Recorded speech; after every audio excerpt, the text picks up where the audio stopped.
So wrapping up 10.1, we have this system of equations, and we're going to use Gauss-Jordan elimination on it.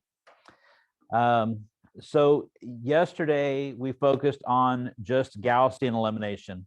Gaussian elimination took us from a matrix to the row echelon form. Row echelon form meaning that the main diagonals had ones and I had zeros below. When Gauss and Jordan got together, they said, hey, let's get zeros above the main diagonal too, okay?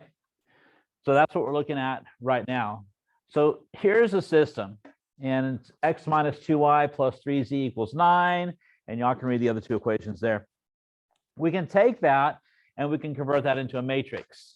And the augmented matrix, of course, would be 1, -2, 3, 9, -1, 3, 0, -4, 2, -5, 5, 17. And if you put the dotted line in there to show the augmented matrix, that's cool. You don't have to. That's it. I'm not going to care one way or the other, but know that it is augmented matrix. Okay. Trust me, I will trust the book as well. We performed Gaussian elimination, converted it to row echelon form, and this is what we get. Okay. So I now have ones on the main diagonal.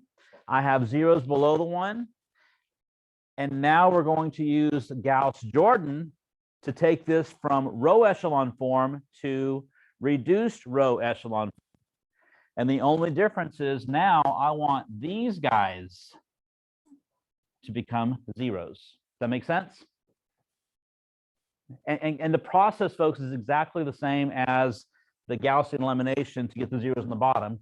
We're now just going to do the same thing to the ones on the top. Okay. So here is my augmented matrix after Gaussian elimination to taking it to row echelon form.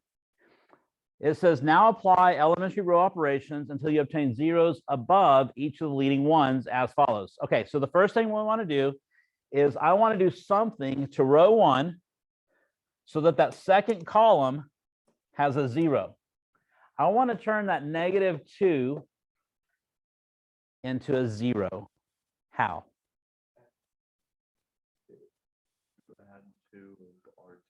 Yes. Yes. I'm going to take, this is row 2.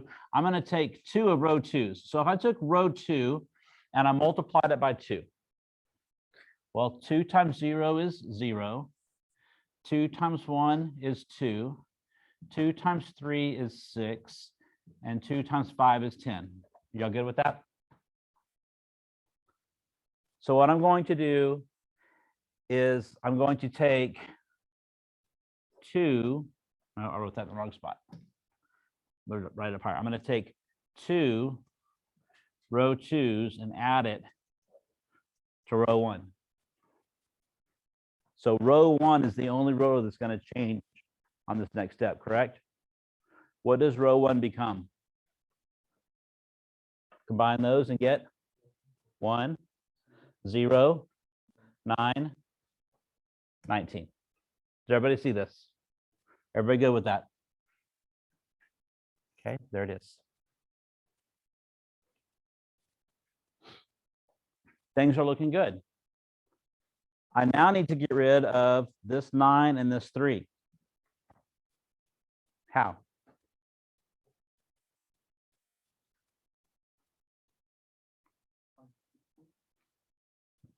That would turn this into a -1 and a -5. Or a -3, and it'd be a mess. Any thoughts?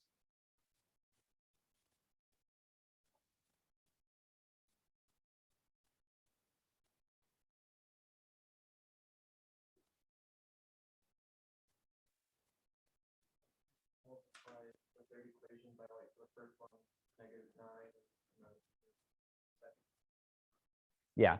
If I took row 3 and multiplied it by -9, would that make that 9 go away by combining them? If I took this and multiplied it by -3 and added it to row 2, it'd make the 3 go away. And that's what I want. Okay. So I'm going to take row 3. I'm going to multiply it by negative 9, which will give me 0, 0, negative 9, negative 18.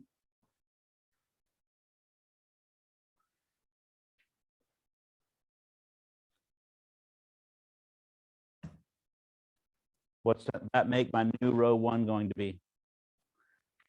I'm going to take negative 9, row 3, and add it to 1, 0, 0, 1. Okay, so there it is. I took negative 9, row 3s, added it to row 1, and got that. What's about to happen to row 2?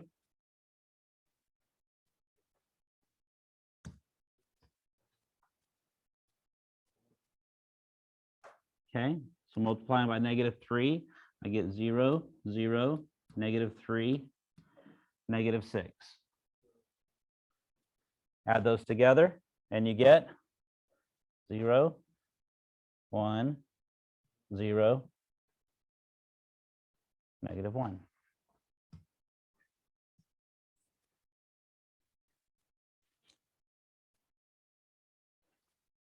What is the value of x?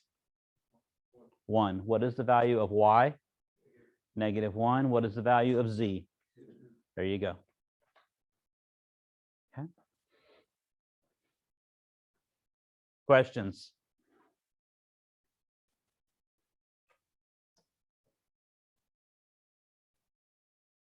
And there is the end. That's the exact answer that we got.